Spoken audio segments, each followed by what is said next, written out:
Good morning. It's 30 minutes past the hour. We're going to say good morning together now to a guy in Ohio in his hospital bed because he's being treated for the coronavirus right now. Now, at first he said, I didn't think I would survive. Protect yourselves. Do not go in the crowds. Do not shake hands. Stop hugging each other. Wash your hands continually. They don't know how I got it. No one in my circle has been sick or exposed. Kevin Harris is joining us now. Good morning from, I think, St. Joseph in Warren, Ohio. And Kevin, at least you have the breathing apparatus out of your nose. How you doing? Oh, I'm doing great. I just found out 2 days ago I'm gonna live. I'm actually excited. We're excited too. Was it that bad? Were you touch and go? Oh, no, it wasn't touch and go. It was all go. It was bad. Did they tell you in what critical condition that it put you in that bad of a condition? Why don't you tell me about how you felt, Kevin? Well, actually, I run on an elliptical for an hour every day. And my diet is really strict. I don't drink. I don't smoke. I've never done drugs of any kind. I'm super healthy. Even my heartbeats per minute at rest are 40 beats per minute. Oh, wow. So I'm in pretty good shape. And the virus was like, oh, I'm going to fix you. You think you're healthy? Let me show you what I can do to healthy people. And it started turning my lungs to glass. That is such an incredible way to describe it. Go ahead. Go ahead. The more I rest, the sicker I got.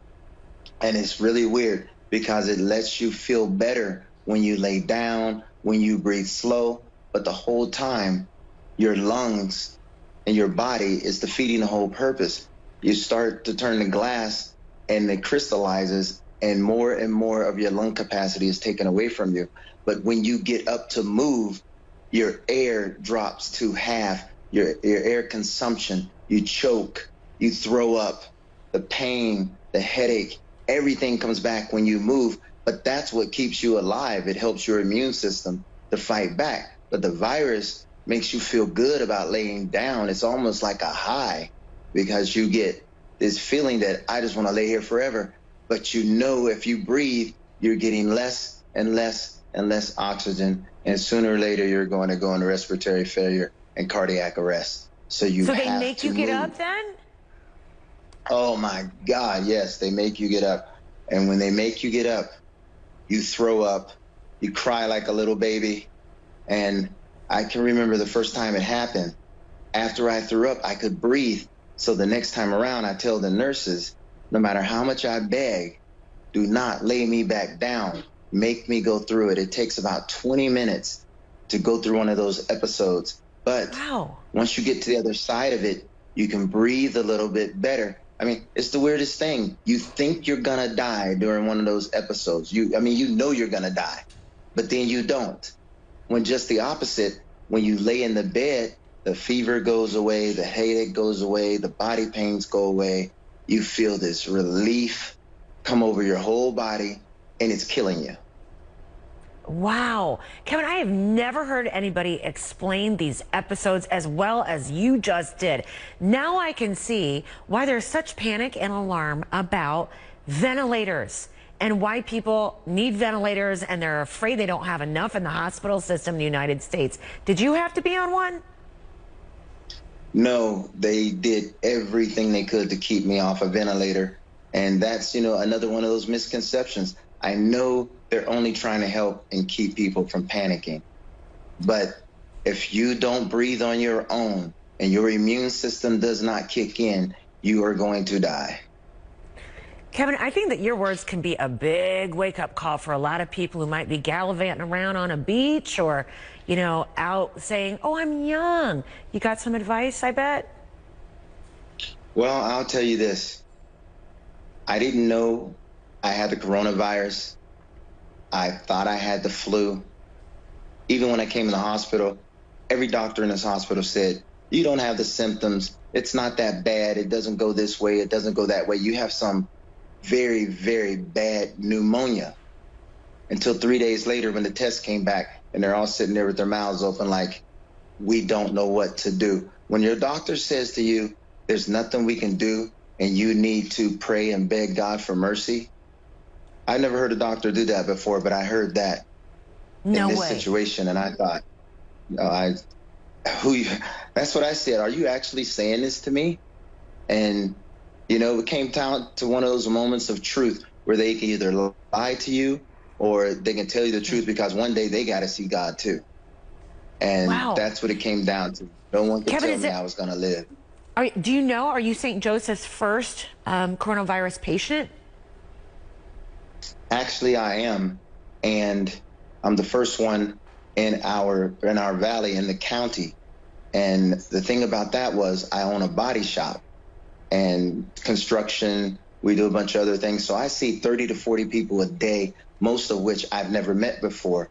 But because I'm so, public and such a major public profile, I tend to find times to be alone for days at a time. So it just so happened that 10 days before I got sick, I hadn't spoken to anyone closer than 7 or 8 feet. And most of the places I went out of town. So people didn't know me, so I didn't have to talk to people. I was just in a Kevin mode and I didn't want to be bothered. When I got sick, my son was coming home from school for spring break.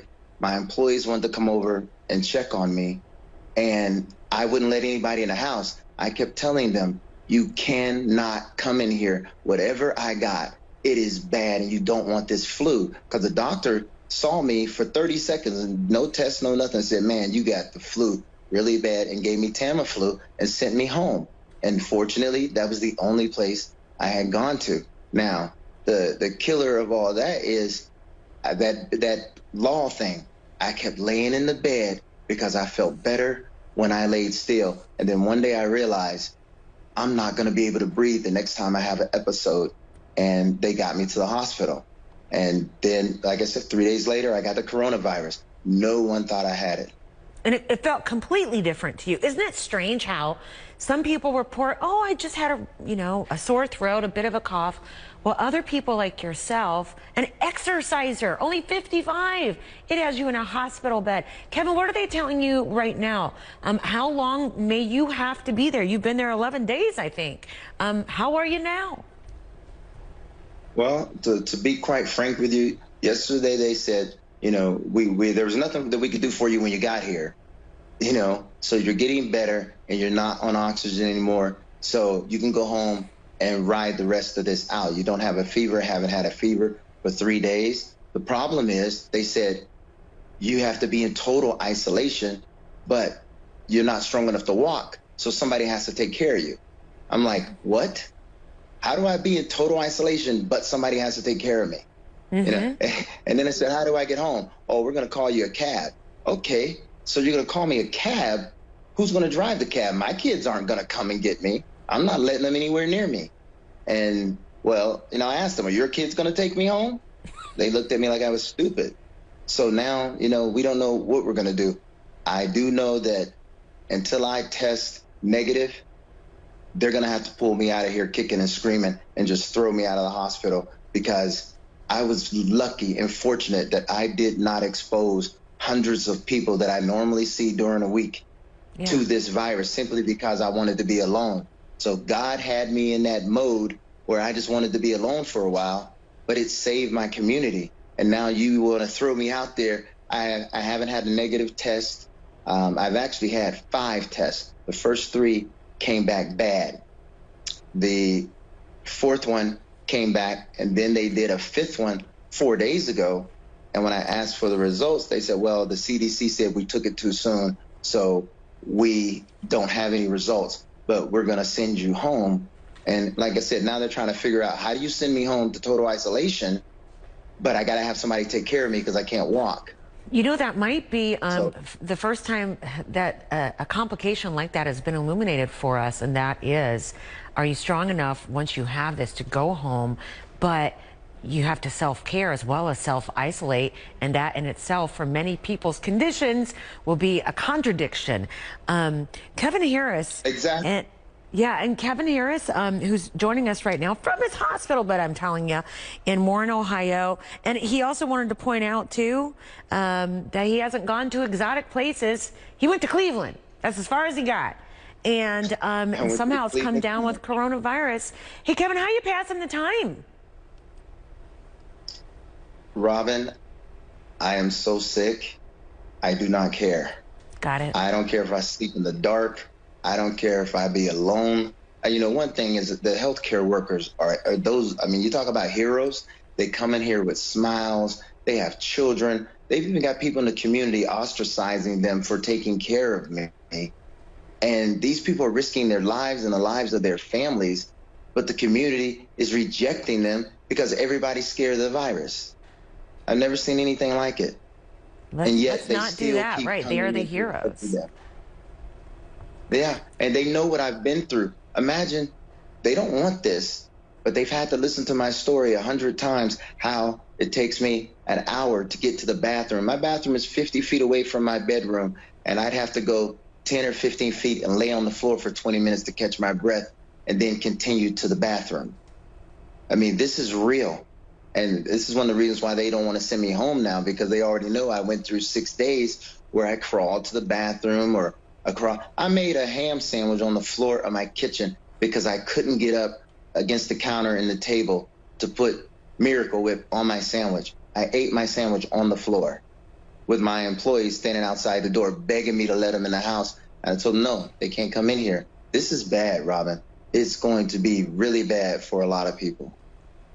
Kevin Harris, we are all ears, and we're all hope for you, too, that you continue to get better. I'm going to ask our producers to keep in contact with you. If we can send you right now a mental get well card, we all are. And Kevin Harris, what a strong guy. Hey, you know what I'm really grateful for? Your voice, your diaphragm, your breathing. You sound healthy. Your voice is strong. And for that, Kevin Harris, we are so grateful. Thank you. And thank you so much. All right. Thank you. And get better. And we mean it. We'll go to a break. We'll be right back. It's Kevin Harris.